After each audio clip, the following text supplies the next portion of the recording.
Estas semanas se han producido una serie de hechos que afectan, como todos los últimos meses de nuestro calendario, la vida de los y las chilenas. Estamos constatando que el régimen político y el gobierno de Sebastián Piñera no pasa una semana en la que no comete fuertes agravios contra las grandes mayorías.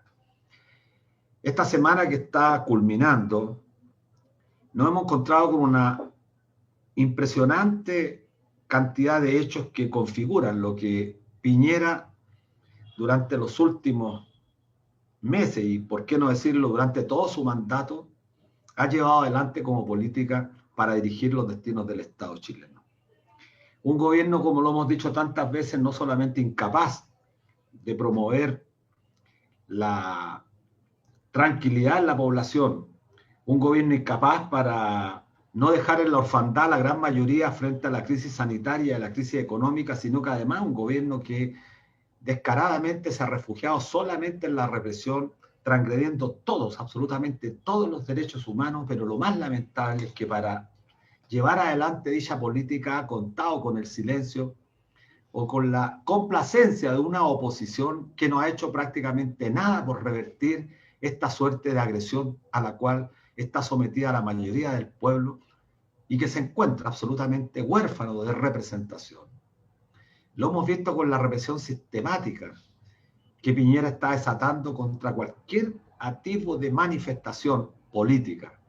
Lo estamos viendo con el intento nuevamente de exacerbar, extralimitar las facultades que tiene para militarizar la zona del Gualmapu en un claro y abierto propósito de criminalización contra el pueblo mapuche y no en la perspectiva de buscar soluciones.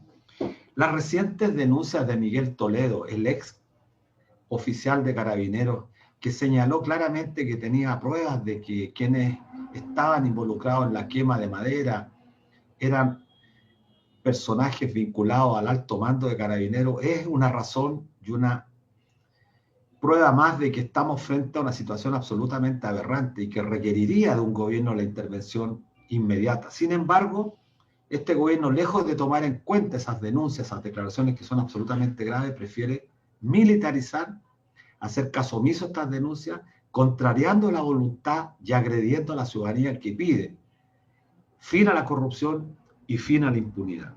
Bueno, el próximo 18 cumplimos un año del control social y político del régimen de la pequeña dictadura del dictador Piñera.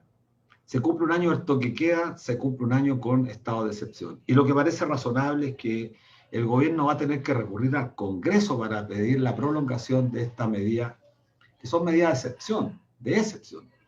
Y esperamos que este Congreso, que en su mayoría tiene oposición, definitivamente nos restituya a todos los y las chilenas los mínimos marcos de libertad de forma tal que no podamos seguir sometidos a una suerte de dictadura pequeña que hace absolutamente razonable que califiquemos este régimen político como un régimen absolutamente antidemocrático. Por lo tanto, esperamos que los congresistas estén a la altura de los acontecimientos y terminen finalmente escuchando la voz ciudadana que pide a gritos poner fin al toque de queda que no tiene ninguna justificación y quitarle la granjería, las tremendas herramientas de las cuales ha dispuesto Piñera para reprimir a nuestro pueblo. Creo que a eso es lo que estamos conminados durante el presente mes, marzo, y además decirlo porque el control social que pretende y que busca establecer Piñera con el control político y social de los estados de excepción es justamente inhibir el proceso constituyente cuya primera etapa culmina el 11 de abril con la elección de los candidatos. Y estos candidatos independientes que están cuestionando el orden establecido cuentan con una cantidad impresionante de trabas, que a eso se suma la falta de libertad que Piñera ha impuesto con el fin de favorecer a los partidos políticos que son también otra de las instituciones que son parte del problema que Chile en su gran mayoría ha cuestionado. Así que la tarea es inmensa, inmensa. Estamos enfrentando un régimen político decadente, pero al mismo tiempo tenemos la ilusión de que los y las chilenas en su gran mayoría queremos transformaciones que comenzarán a exponerse o a materializarse una vez que elijamos dirigentes genuinos para el proceso constituyente que parte el 11 de abril con la elección. Hola amigos, amigas, estamos como todos los días viernes a las 16 horas por la 102.5 FM Radio Universidad de Chile, la radio que piensa, y a través de nuestra señal online @canal.social, bajo la dirección de nuestra directora Ana Mugasáez, como todos los viernes, y con nuestra querida amiga Miriam Campuzano Quispe. ¿Cómo estás, Miriam? Hola, buenas tardes a todos, a ti Luis, a todos quienes nos escuchan cada viernes a las 4 de la tarde en este subprograma Debate Social. Bueno, me quedé reflexionando respecto de tu introducción, y sí, pues gravísimo el tema de Carabineros.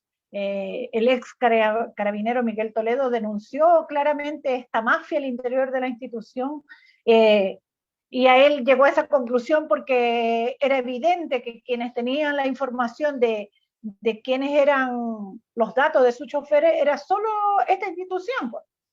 Y más encima denuncia también las constantes acosos que recibe su equipo en esta mafia dentro de la institución, valga la redundancia. Es lamentable. Y enlazándolo con el uso de las fuerzas militares y del toque de queda que a partir de ayer fue alargado en 1 hora más, ahora es a las 11, pero que es un sinsentido. O sea, ¿qué sentido tiene o cuál es la utilidad de mantener un toque de queda si ya este está por expirar? Bien tú lo decías, nosotros todos esperamos de que ya se elimine esta ley impuesta por el pequeño dictador, como tú lo decías. Durante esta semana hemos conversado con mucha gente y la gran mayoría lo que constata es que estamos viviendo un país absolutamente extraño. Aumenta la corrupción, pero al mismo tiempo aumenta la impunidad. Y el 18 de octubre del año 2019, cuando se produce la revuelta y la ciudadanía sale a las calles desde Arica a Magallanes, lo que la gente en esa famosa consigna reclamaba, que no eran 30 pesos sino 30 años, era el fin del abuso, el fin de la injusticia. ¿Y qué hemos visto en este año? Un poco más de un año ya, 1 año, 3 meses casi. Hemos visto la repetición y la profundización de estas políticas absolutamente espurias, políticas que responden y se corresponden con un nivel de absoluta inmoralidad. Esta semana se tuvo conocimiento del delito del empresario Andrónico Luxi, que en su predio particular extraía agua sin las debidas autorizaciones. Bueno, creo que hay que decirlo también. Cuando un sujeto comete un delito, el sujeto que lo comete es un delincuente. Y un delincuente, según la normativa que rige las disposiciones del mercado financiero nacional, y en esto la Comisión del Mercado Financiero debiera pronunciarse, un delincuente está impedido de ser funcionario bancario. Entonces la pregunta es, si el señor Andrónico Luxi es efectivo que cometió un delito, no podría ser propietario de un banco. Tendría inmediatamente que licitar este banco y la justicia, como esperamos, que con la nueva Carta Fundamental incorpore una modificación también al Código Penal, en este país se le puedan confiscar, como existe en otros países, incluso en los Estados Unidos, la confiscación total del patrimonio a quienes delinquen. No es posible que los delincuentes de cuello y corbata en este país sigan operando con absoluta impunidad. Esto es gravísimo. Yo me pregunto, un funcionario bancario que desarrolla la función de cajero, si le hacen un arqueo intempestivo, como suele suceder en la banca, y le pillan un faltante de 5.000 pesos, ¿saben lo que ocurre, Miriam? Para nuestros auditores, lo despiden inmediatamente por causales que son absolutas: falta de probidad, vías de hecho, injurias debidamente comprobadas o incumplimiento grave de las obligaciones que impone el contrato de trabajo, sin un peso a la calle. Bueno, ¿y qué hacemos entonces con aquellos sujetos que cometen delitos? Bueno, eso creo que es lo que está hoy día en debate, Miriam. Sin duda, este es un gobierno donde el control del dinero es el que tiene el control de la justicia. Y no solo el caso de Andrónico Luz, también es vergonzoso lo que pasa con Ponce Lerú, por ejemplo, eh, que él comete un delito y le ponen una sanción mínima, entonces el negocio es redondo. Y quería volverte al uso de la fuerza, de lo que estábamos hablando tanto. Vamos a tener un invitado de lujo en un momento más. Así es. Y voy a decir una frase de este invitado que tendremos un ratito más. Dice, una institución que Carabineros se ha constituido en este gobierno en una institución político-policial a favor de Sebastián Piñera. Y eso lo vemos cada día. Y el trabajador, el poblador común se da cuenta, y es por eso que estos partidos políticos, que son simples herramientas de los poderosos, produce rechazo en el común de Chile, en el trabajador, en el hombre sencillo, como tú siempre dices. Y lo otro que también produce mucho repudio, lo que pasa con el tema de la franja electoral, esta desventaja que tienen los candidatos independientes versus el poderío económico que manifiestan los partidos políticos tradicionales, y que hacen uso millonario de toda su logística de campaña, mientras los independientes no tienen recursos, no tienen espacio, no tienen... Vergonzoso en todo nivel. Así es, tú sabes que los dos candidatos que tienen más financiamiento de los grandes empresarios son Marcela Cubillos y René Cortázar. Ambos sujetos absolutamente corruptos, y lo decimos con absoluta seriedad. Corrupto en el sentido literal del concepto, a eso me refiero. Ir a las bases etimológicas del concepto. Corruptos porque en el caso de la persona Marcela Cubillos encabezó la política y la campaña con el rechazo, y sin embargo hoy día se torna en un discurso que es absolutamente impropio, como la artífice de querer los cambios, cuando sabemos que ha sido una persona absolutamente retrógrada en materia de avances para la gran sociedad chilena. El caso de René Cortázar, un corrupto total, recuerda que los trabajadores chilenos perdieron 1.900 millones de dólares cuando él estuvo en la Polar, que le significó incluso hasta una multa. Pues bien, esa gente es la que ha recibido mayores aportes de los empresarios. Esa es la expresión más concreta, que en este país hay muchos empresarios corruptos que están dispuestos a financiar a corruptos. Y creo que eso es lo importante que el Estado tiene que cambiar. Un solo dato respecto de los bancos. Los bancos ganan un 24% más en enero respecto al año 2020. La utilidad de los bancos totalizaron 418 millones de dólares durante el primer mes del 2021, lo que representó un alza del 24,5%. Entre una de las causas que justifican este tremendo incremento se ve por el tema que fue favorecido por la baja de un 36% en el gasto de provisiones. ¿Esto por qué? Porque la gran mayoría de los ciudadanos, cuando retiraron el primer 10% y el segundo 10%, bajaron la morosidad, pagaron la deuda que tenían, y en consecuencia la banca tuvo que provisionar menos recursos porque el riesgo disminuye cuando disminuye la morosidad. Es decir, los y las chilenas, con nuestro ahorro previsional, estamos salvando a Piñera, estamos salvando a los grandes empresarios de este país. Es la paradoja de Chile, pues. Esa es la paradoja de Chile, y que nuestros auditores tienen que tenerlo claro. Y es la paradoja en todo sentido, pues las grandes retail, los grandes comercios, el telemarketing se ha disparado en pandemia y son los grandes ganadores de esta crisis sanitaria, política y económica que vive el país. Bueno, sin más, nos vamos a un corte comercial con el tema La Marcha de la Bronca. Miriam, un minuto antes que se me olvide, porque después se me puede olvidar cuando estemos con nuestro invitado de lujo. Un saludo a los pobladores de La Granja y San Joaquín que nos escuchan permanentemente en nuestro programa. Así que un gran abrazo a ellos. Esa es nuestra gente. Sí, pues, La Marcha de la Bronca con el grupo argentino Los Tequis. Volvemos a este espacio, debate social, como cada viernes a las 4 de la tarde en Radio Universidad de Chile. Hoy nos acompaña el abogado Mauricio Daza, es magíster en Derecho Penal y Procesal Penal en la Universidad Diego Portales, valga la reafirmación. Tiene un posgrado en litigación penal en el Washington College of Law en American University, ligado a ciudadanía inteligente desde sus inicios. Fue abogado querellante de los casos Penta, Sokimich y Corpesca, entre otros destacados ejemplos de la corrupción que vive Chile y el financiamiento de la política en nuestro país. Hoy es candidato a delegado de la Convención Constitucional por el Distrito 28 en la región de Magallanes, en la lista independiente Regionalismo Ciudadano Independiente.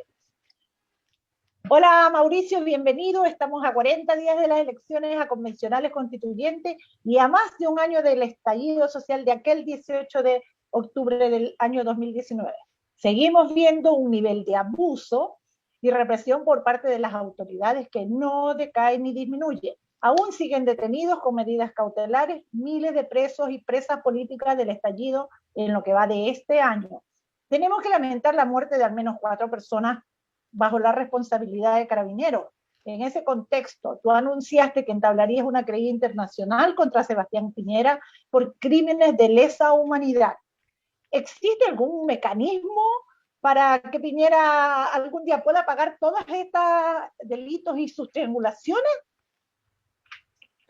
Bueno, gran pregunta. Primero saludar a las amigas y amigos que nos están viendo el día de hoy. Después de esta buena introducción, una mega pregunta. Sí, que no es menor. A ver, yo creo que son varios temas. Acá nos encontramos frente, a mi juicio, de crímenes de lesa humanidad. Acá han existido atentados, ataques en contra de la población civil por parte de agentes del Estado. Creo que estos ataques han sido sistemáticos y generalizados. Son sistemáticos porque respondieron a un patrón de conducta y responden a un patrón de conducta.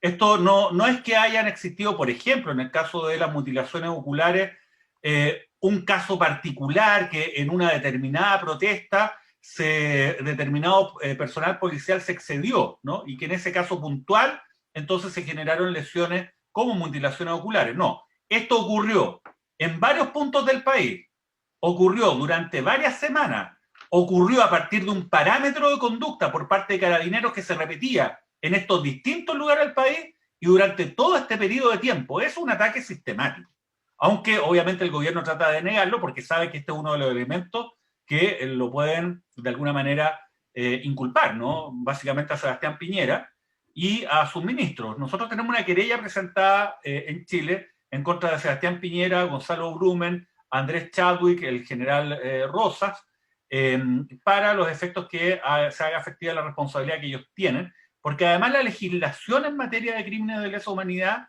no solamente hace responsable a la persona que apretó el gatillo, para decirlo de alguna forma, sino que expresamente se establece que también son autores los mandos militares y los mandos civiles. Y esto en el caso en el cual ellos hayan conocido de estos hechos y no hayan realizado gestiones útiles, concretas, efectivas, para impedir de que esto siguiera dándose. Y eso es lo que ocurrió con Sebastián Piñera. Él recibió informes del Instituto de Derechos Humanos, de organismos internacionales, mientras estos hechos se estaban desarrollando y repitiendo. La pregunta, sobre todo en nuestro país pertinente, es: ¿va a responder Sebastián Piñera o a alguien realmente por esto? Y una pregunta que cobra especial importancia en un país como Chile, donde ha existido como fundamento del sistema de abusos que se ha instaurado en nuestro país y que parte en la Constitución, se ha instaurado un círculo vicioso de corrupción e impunidad, especialmente cuando se trata de delitos graves cometidos por altas autoridades o grandes empresarios. Sin embargo, para redondear por lo menos esta parte de la idea, hay que señalar lo siguiente. En este tipo de causas no se puede dar el tema de terminarlas a la chilena. ¿Cómo es eso terminarla a la chilena? Le vamos a pegar un telefonazo al fiscal nacional, le vamos a pegar un telefonazo a algún amigo que tengamos en la Corte Suprema, vamos a pegar el telefonazo a nuestra red de lobby, a Enrique Correa o a la persona que corresponde, y con eso lo sepultamos, como ocurrió con el caso CQM, financiamiento político, por ejemplo. No. Acá Chile suscribió un tratado internacional, que es el Estatuto de Roma, y establece algo bien concreto. Si en el país donde se produjeron estos hechos no se quiere o no se puede investigar de manera efectiva, si no hay una persecución penal real, entonces la Corte Penal Internacional puede actuar. Esto ha pasado ya en Venezuela, que después de varios intentos, la Corte Penal Internacional ya no se pudo hacer la loca y dijo, ya sabe que sí, vamos a tomar los casos. Yo creo que eso también puede ocurrir en Chile. ¿Y puede ocurrir por qué? Porque te lo digo como abogado litigante de estos casos. Habitualmente no existe la voluntad real de una persecución efectiva respecto a estos delitos. Entonces vamos a ver, es una posibilidad. No es que uno pueda llegar a la Corte Penal Internacional y presentar directamente una querella allá. No.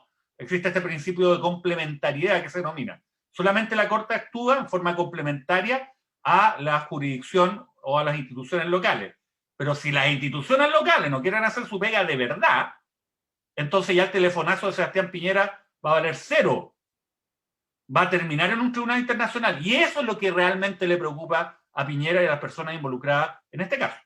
Bueno, Mauricio, mira, qué claridad respecto a lo que estás informando. Y yo primero quiero partir señalando que es un gusto tenerte por segunda vez en nuestro programa. Creo que se requieren abogados. Ojalá salga electo en el proceso constituyente, sería muy importante. Creo que se requieren abogados no solamente claros, porque hay muchos abogados que son, yo diría, bastante elocuentes en poder expresar, pero además se requiere valentía también. Y la valentía creo que la da la convicción, que da el hecho de tener cierto dominio del derecho y entender que el derecho está al servicio de la mayoría, al servicio de la comunidad. No es, el dominio del derecho no es un privilegio de unos pocos, no es una cosa académica. Y creo que tu desarrollo es tremendamente importante y genera mucha esperanza. Yo te escuchaba con claridad y efectivamente te quiero plantear una pregunta. ¿Hay que necesariamente, para poder recurrir a la Corte Internacional, a los organismos internacionales, agotar toda la instancia en el ordenamiento jurídico interno primero? Si es así, uno podría inferir entonces que el camino va a estar relativamente claro, porque sabemos cuál ha sido el rol de los tribunales chilenos, que en materia de derechos humanos prácticamente han tenido una actitud absolutamente laxa, no se han comprometido con el establecimiento del derecho, salvo honrosas excepciones de algunos magistrados. ¿Cuál es la perspectiva que se ve? Porque este es un tema relevante y yo creo que escucharte a ti, y creo que los auditores de la Radio Universidad de Chile compartirán, da una señal de esperanza, porque hay abogados que están pensando jurídicamente cómo hacer justicia, que finalmente es lo que debieran preocuparse la gran mayoría de los abogados y no estar pensando si el juicio lo van a perder, lo van a ganar anticipadamente, que es una de las desgracias que nos pasa con la gran mayoría de los abogados, lo digo con mucho respeto a esta profesión, pero el abogado tiene que reflexionar en el campo del derecho y ahí buscar lo que es el fundamento por el cual estudiaron, buscar la justicia, superando todos los escollos que nos colocan las conductas, y tú lo dijiste muy bien, la corrupción y la impunidad. Por eso quería preguntarte sobre la perspectiva, ¿cómo la ves? Mira, Luis, el camino es difícil, y eso hay que decirlo, ¿no? Tú tienes razón, hay muchas veces en que las personas se quedan a veces con un saludo a la bandera, una fotografía, o una cuestión media catártica, ¿no? De hacer una presentación, sí. ¿No? Si yo llego hoy día y hago una presentación directamente a la Corte Penal Internacional, claro, puedo entrar en una catarsis, ¿no? Y la gente va a decir, oh, hice una presentación en la Corte, pues la verdad que no procede que la Corte haga nada ahora, no va a hacer nada. Cuando tú haces esas presentaciones hoy día, la Corte lo que hace automáticamente es reenviárselo al país. Claro. Y el país informa, no, mire, hay una causa que está abierta acá y qué sé yo. Entonces, ya, ok, están investigando.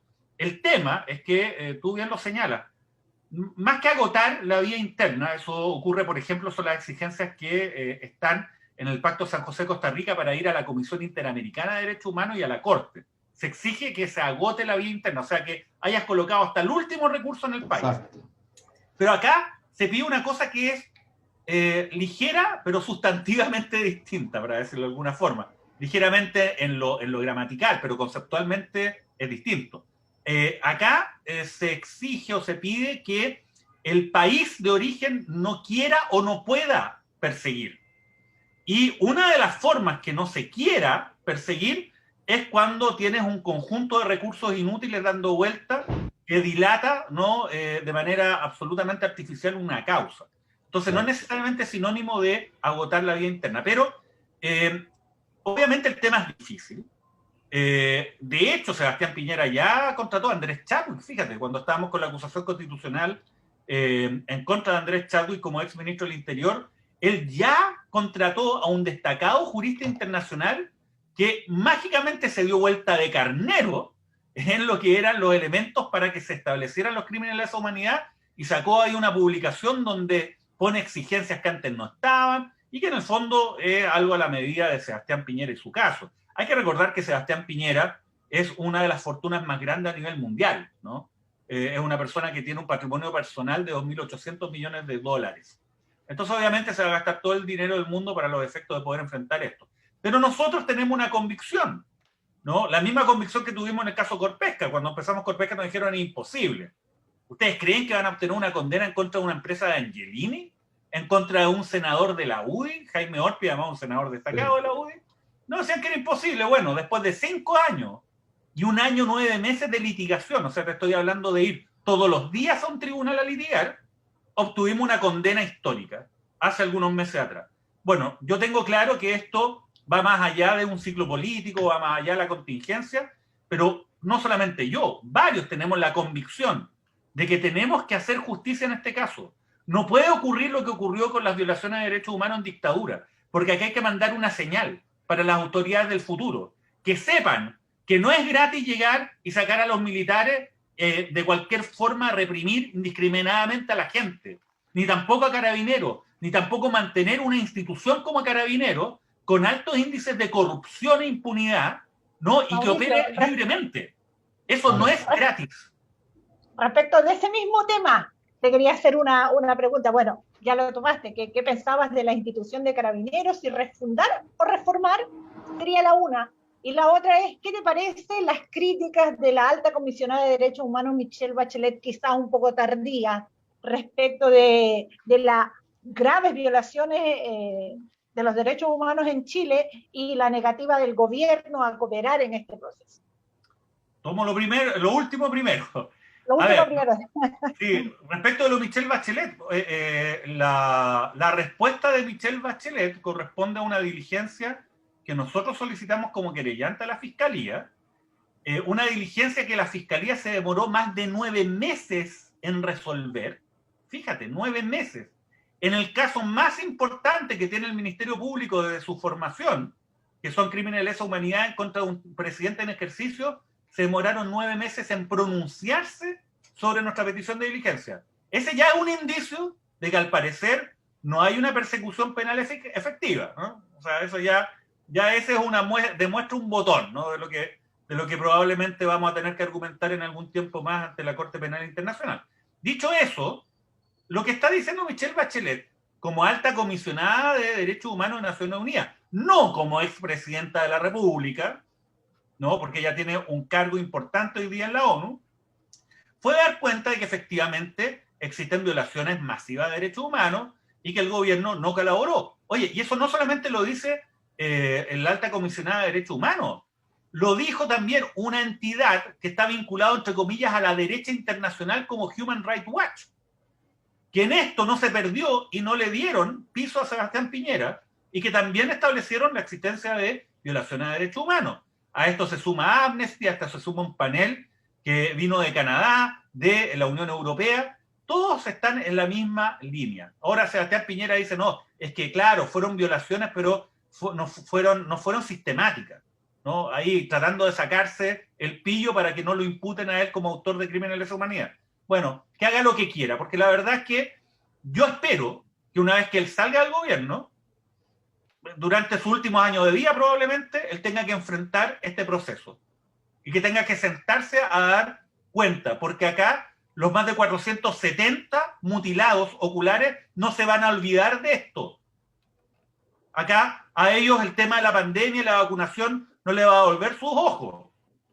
A las familias tampoco le van a restituir este trauma que se ha causado a sus familias, ¿no? Precisamente a partir de esta represión indiscriminada.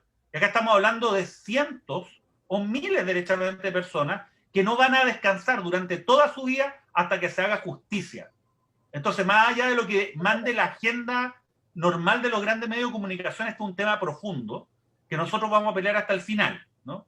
Así que ese es un tema. Lo otro, Carabineros. Carabineros es una institución que está carcomida por la corrupción, la incompetencia y la impunidad. Estos no son casos aislados. no es caso aislado cuando tienes el mayor fraude que se haya conocido al fisco durante las últimas décadas, 38.000 millones y contando. No es aislado cuando tienes que la dirección de inteligencia policial, la DIPOLCAR, se transformó en una asociación ilícita para fabricar pruebas falsas e imputar a comuneros mapuche. Eso no es un caso aislado. No es un caso aislado cuando tienes decenas de carabineros que están siendo imputados por crímenes de lesa humanidad o por violaciones de derechos humanos graves, ¿no? Y no aisladas. No es tampoco algo que no corresponde a una situación general, lo que tiene que ver con la mutual de carabineros, lo que se ha conocido incluso con Capredena. O sea, tú levantas a una cosa en Carabineros y hay corrupción. Y ahora, fíjate, el diputado René Zafirio, que es una persona que yo creo que es decente y que además es responsable, pero si no le quieren creer a él, un señor, Miguel Toledo, que era ex carabinero, ha señalado que hoy día en la Araucanía los carabineros tienen un negocio montado, cual mafia siciliana. Y este negocio corresponde en generar autoatentados para crear un clima de miedo e ir a ofrecer servicios pagados de protección a empresas en la región de la Araucanía.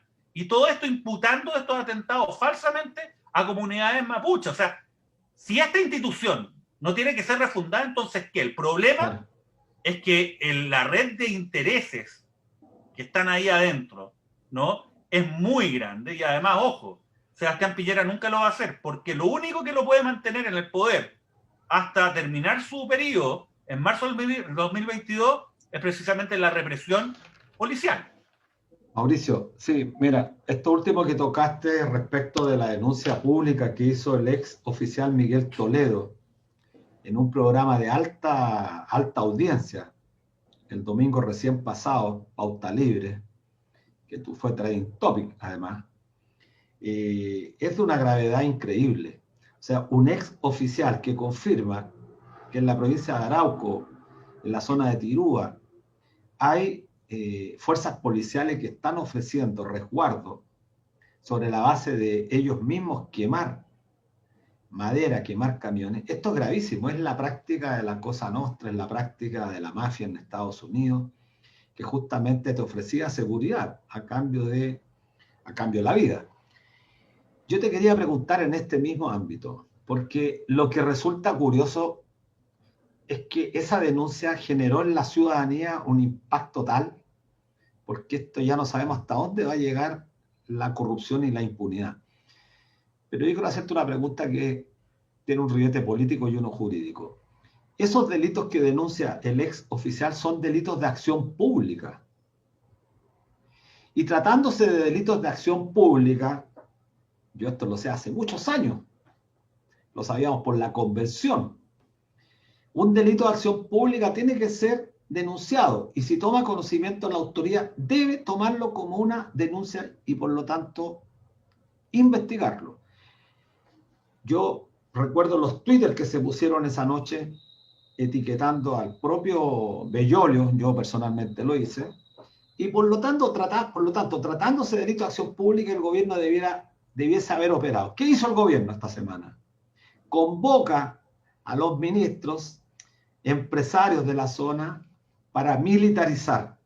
En circunstancia que hay una denuncia concreta de un ex oficial y lo que procedería sin tener conocimientos policiales es que el Ministerio del Interior hubiese tomado carta en el asunto, hubiese citado al ex oficial y haber investigado a fondo esta denuncia que se está haciendo y que tiene graves implicancias porque si son los propios carabineros quienes están quemando la madera, entonces este es un delito absolutamente gravísimo. Yo te quiero preguntar, ¿qué te parece a ti la actitud de los políticos? ¿Sabes lo que han hecho los políticos en este país? ¿Qué hacen? Tuitean. Los políticos tuitean igual que nosotros, pero nosotros somos civiles. Los políticos tienen un mandato expreso, implícito y explícito. Pero ¿qué hacen los políticos? Tuitean. Entonces, un Twitter igual que el tuyo, que tú también tuiteas, yo también tuiteamos. Pero no se reúnen 10 congresistas, 10 diputados, 5 senadores, y hacen una presentación urgente después de escuchar un programa que genera conmoción pública. No sé qué ¿qué harías tú? Porque hay muchos abogados en el Congreso. ¿Cómo un abogado no va a haberte escuchado alguna vez? Les vamos a mandar el link después de este programa para que en la tarde lo puedan escuchar. A ver si les nace a estos abogados la idea de comprender, recordar un poco los estudios y ver que, bueno, son delitos gravísimos. ¿Qué opinas de los delitos de acción pública, Mauricio? Bueno, a ver, obviamente los funcionarios públicos tienen la obligación, bajo sanción penal, de tener que denunciar aquellos hechos constitutivos de delito, los cuales ellos conozcan y tienen un plazo de 48 horas para hacerlo. Así se establece en la ley. Claro. Sin embargo, obviamente, a ver, veamos la cosa como es. La ley en Chile, lo mismo que la Constitución, lejos de establecer límites al poder, es una forma de tapar la manera en que opera el poder. Por eso es que Chile no es una república en forma. En Chile no hay una dictadura, pero esto tampoco es una democracia en términos sustantivos. Esta es una república a medias, porque hay una institucionalidad formal que no se expresa en términos de efectividad, ¿no?, de lo que se supone que debiese ser. Y finalmente Chile, el Estado de Chile, es una sucursal de la SOFOFA. Esa es la verdad. Ahora, dicho eso, una de las grandes mentiras que nos han vendido, y que yo creo que esta mentira pasó, ¿no?, con un jarabe, el jarabe de crédito, consumo y circo, que fue muy efectivo durante los 90, una de las cosas que nos han vendido, de las grandes mentiras, es que en el Congreso habrían dos fuerzas políticas grandes que chocarían entre ellas, que sería la derecha, que estaría vinculado con el empresariado, el libre comercio, qué sé yo, el tema más capitalista, ¿no? Y una fuerza de centro izquierda que estaría más por lo social, ¿no?, más vinculado a los intereses de la comunidad, qué sé yo. Eso es una burda y grosera mentira, y te lo digo como alguien que ha sido asesor legislativo en el Senado durante los últimos 15 años. De bancadas independientes, eso sí, de ningún partido político, pero lo he visto con mi ojo.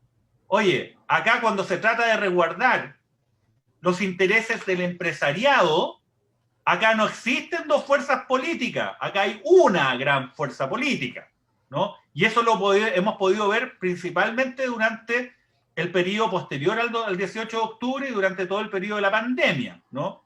Grandes discusiones para ver si es que podemos retirar el 10% de nuestro dinero, ninguna discusión y todos para calladitos, para la posibilidad que las grandes empresas puedan poner un bono, y que las AFP se los compren con dinero de todos nosotros. Ahí sí que no hay ningún problema y no hay ningún tema. ¿Sí? Es burdo, ¿no?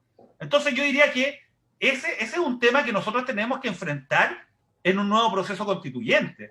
Acá la Constitución tiene que establecer límites del poder, no disfrazar la forma como opera el poder.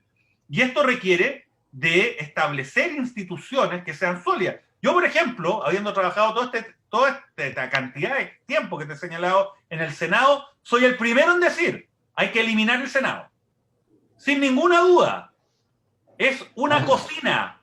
Hay que eliminarlo. En Chile el Senado no cumple la función que cumplen los senados en las repúblicas donde sí opera. Para nada. Hay que eliminar esa cocina. Congreso unicameral. Hay que eliminar el Tribunal Constitucional.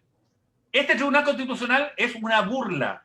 Da cuenta que en Chile no hay una democracia, porque es una tercera cámara, en la práctica, no elegida por las urnas, elegida por un cuoteo político grosero que opera por parte de los partidos políticos.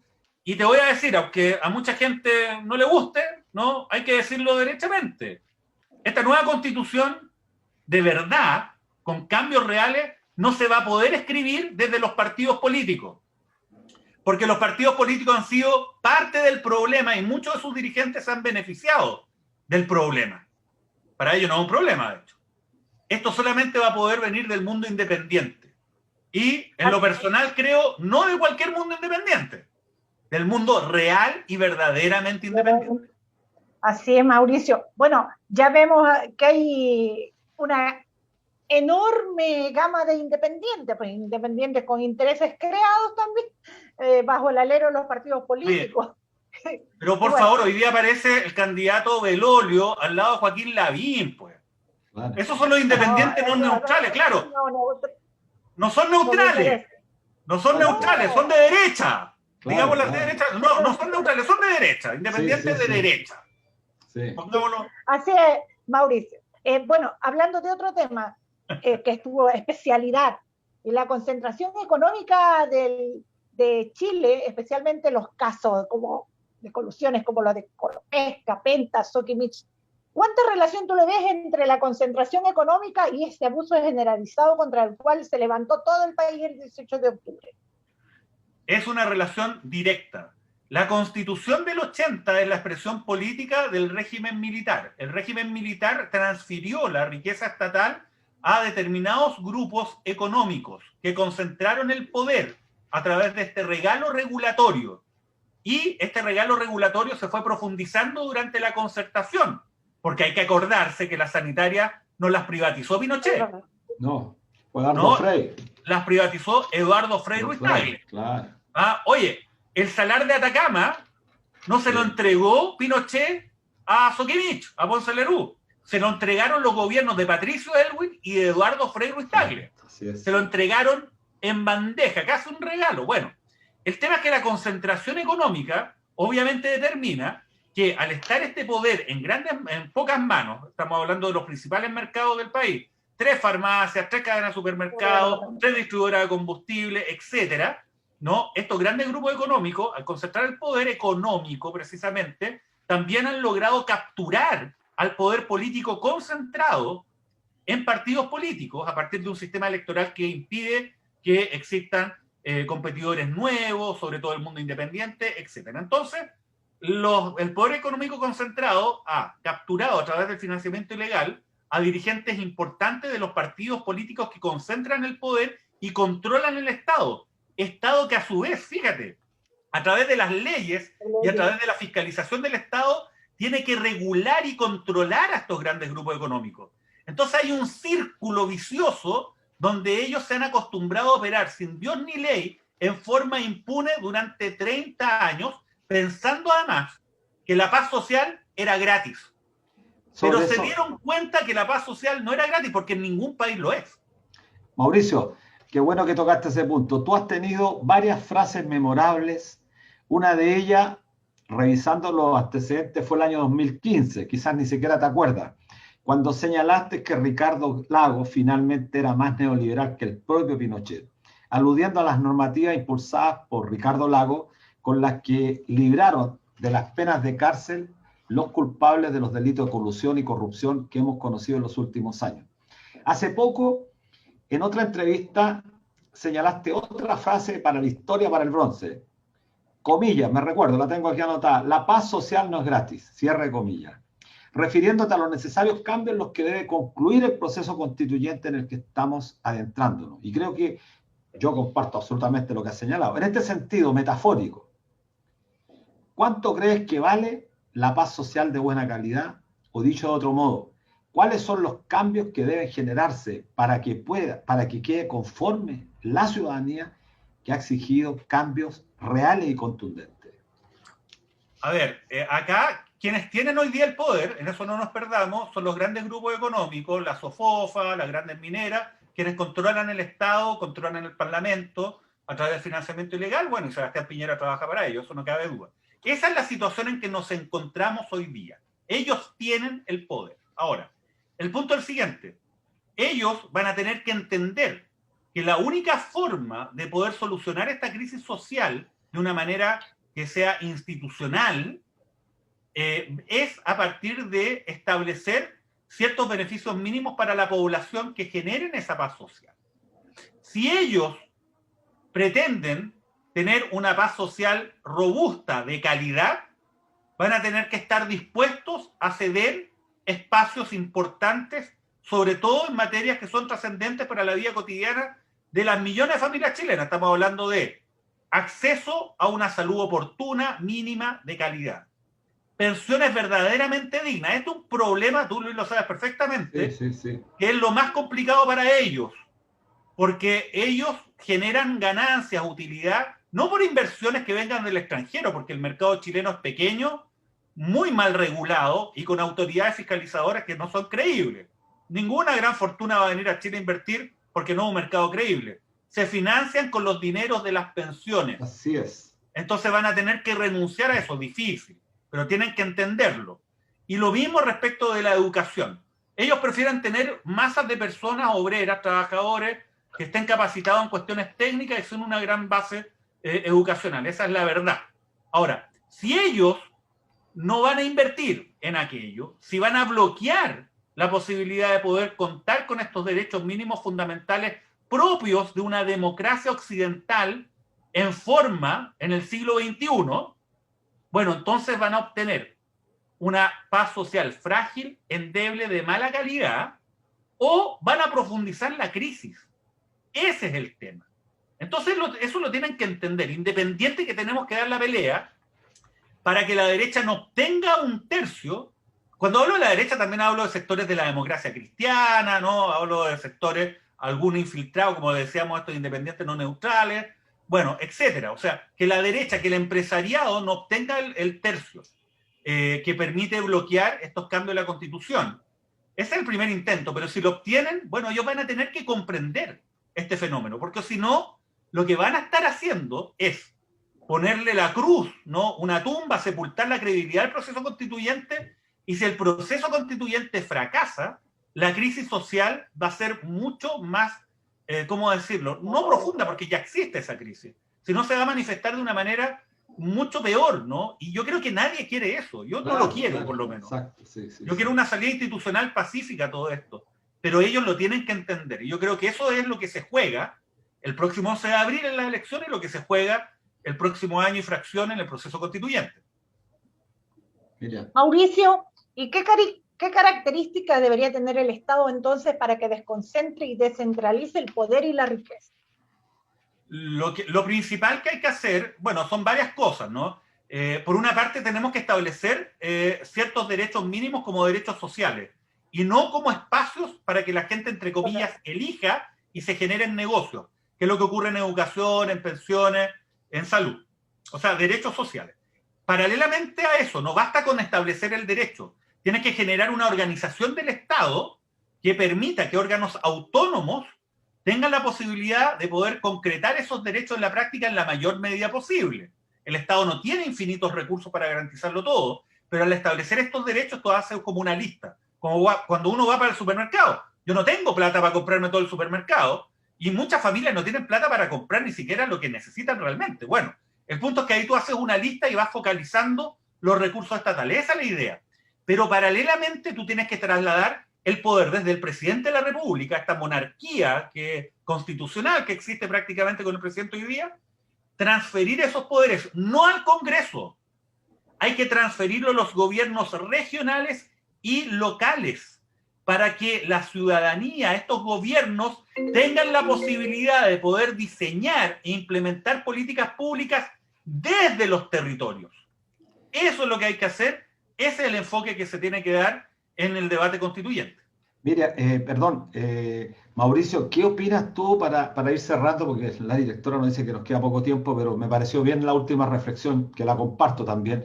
Este tema de la descentralización, no solamente una práctica discursiva, llevamos, parece 200 años, yo por lo menos vengo escuchando hace 40 años el tema de la descentralización. Tenemos un Estado unitario que no es de los últimos años, el Estado unitario dominado por la oligarquía lleva 200 años. Y a propósito de lo que dijiste al final, y además que eres un candidato por una zona extraordinariamente bella como es Magallanes, nosotros, y digo yo, nosotros representamos un sector que estamos planteando acabar con el Estado unitario, pero estamos reflexionando respecto a un Estado semifederal, estamos buscando todavía, estamos pensando. ¿Cuál es tu posición respecto del Estado chileno? La pregunta dice relación con la forma de organización del Estado, la forma administrativa, política, jurídica, económica. ¿Cuál es tu, como potencial candidato constituyente, cómo lo organizaría el Estado? A ver, yo creo que el Estado federal es atractivo, pero es muy caro y puede generar mucha mayor burocracia. Y eso creo que puede ser problemático. Yo creo de que necesitamos establecer mayores espacios de autonomía regional. Y esto se puede, incluso en el contexto de un Estado unitario. Hay que ver experiencias como la española, por ejemplo. Entonces yo diría de que se puede establecer que existan atribuciones importantes, radicadas en nuestras regiones, gobiernos regionales electos, democráticos, obviamente con participación ciudadana, y que a partir de esto, estas regiones tengan la posibilidad, insisto, de diseñar e implementar políticas públicas y que además tengan la posibilidad de contar, a lo menos con una parte sustantiva de los recursos que ellas mismas generen, ¿no? Y yo te diría que a partir de eso se puede empezar a construir este modelo de descentralización, también implementándolo a nivel de gobiernos locales. Yo creo que los municipios tienen mucha responsabilidad, pero tienen poco margen, ¿no?, para poder disponer de recursos. Y yo creo que ahí también hay un espacio que se puede ahondar. Lo importante es terminar con este presidencialismo exacerbado. Yo estoy de acuerdo con un periodo de 4 años, estoy de acuerdo con lo que es la posibilidad de un referéndum revocatorio, ¿no? Yo creo que el gobierno de Sebastián Piñera es una experiencia a aprender en términos del futuro de nuestro país. Este gobierno, digamos, la verdad es que Chile anda con una pata doblemente coja, con un gobierno que no tiene, digamos, ninguna dirección política ni apoyo. Entonces eso se debe corregir. Y creo que también el Congreso debiese ser unicameral, con una representación que establezca más bien una representación de los territorios, ¿no?, para hacerla un poquito más, yo diría que homogénea, y no concentrar tanto la representación en los grandes centros urbanos, ¿no?, porque necesitamos un desarrollo que sea equilibrado. Y tener un poco más de atribuciones. Y yo te diría que es eso. Sí, pero en el fondo, quizás en esta fase, empezar a hacer ese cambio. O sea, para decirlo de alguna manera, un Estado unitario, pero con regiones con alto nivel de autonomía, con además un traspaso de competencias muy importante desde el Ejecutivo a estos gobiernos regionales, y además un Congreso unicameral que también tenga facultades amplias para legislar, o sea, el derecho a veto, olvídate, el Tribunal Constitucional para afuera, los quórum calificados, ¿no?, también para afuera, salvo modificación a la Constitución. Yo te diría que ese es más o menos el esquema de grandes rasgos de lo que yo veo que debiésemos establecer en esta convención. Excelente conversación, Mauricio. Bueno, el tiempo se nos termina en la radio, así es que agradecerte nomás, decirte que eres un excelente candidato por la zona de Magallanes, muy bien representada la zona luchador y siempre combativa, así que muchas gracias, Mauricio, que estés bien. Muchísimas gracias, Mauricio. Un gran abrazo y espero verlos muy pronto. Sí, que estén muy bien, chao. Chao.